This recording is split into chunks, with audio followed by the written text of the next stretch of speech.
1971 की भारत-पाकिस्तान युद्ध की कहानी पार्ट 1। 1971 की जंग दक्षिण एशिया के इतिहास की सबसे निर्णायक लड़ाइयों में से एक थी।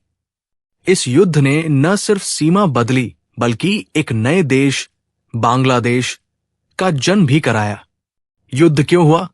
उस समय आज का बांग्लादेश पाकिस्तान का पूर्वी हिस्सा था, जिसे पूर्वी पाकिस्तान कहा जाता था। लेकिन पश्चिमी पाकिस्तान की सरकार और पूर्वी पाकिस्तान के लोगों के बीच भाषा, संस्कृति और राजनीति को लेकर भारी मतभेद थे।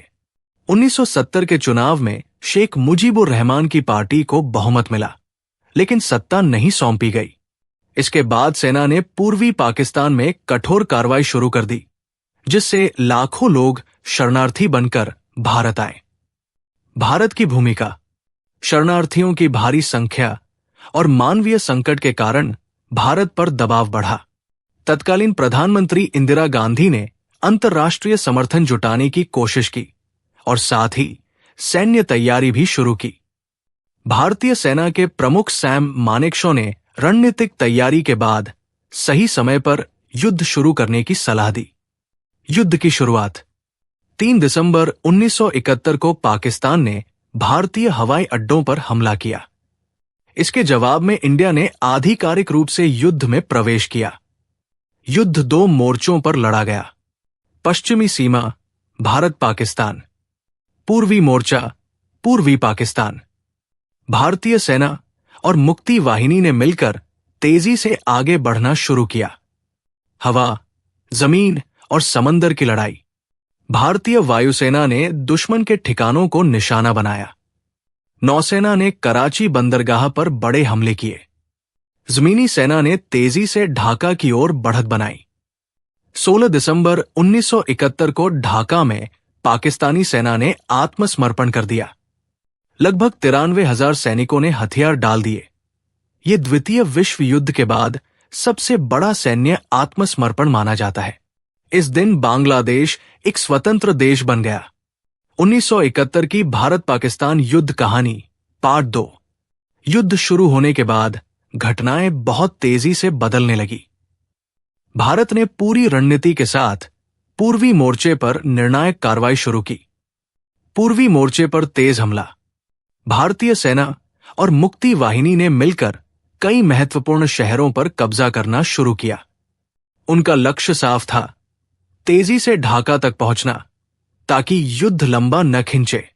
भारतीय सैनिकों ने नदियों, जंगलों और कठिन रास्तों के बावजूद तेजी से आगे बढ़त बनाई।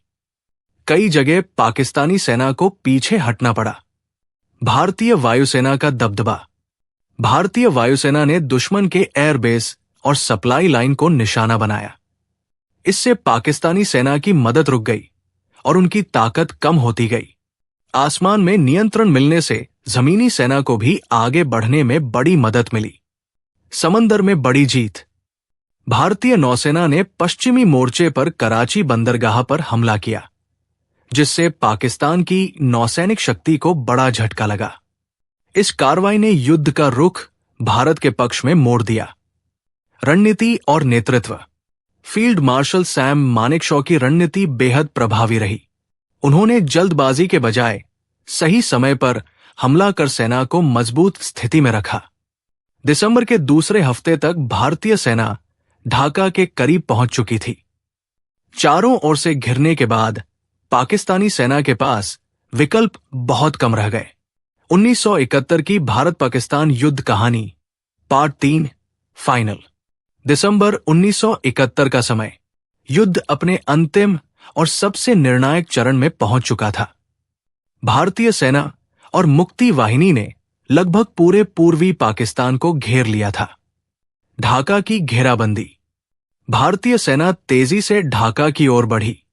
वायुसेना और जमीनी हमलों ने पाकिस्तानी सेना की ताकत लगभग खत्म कर दी।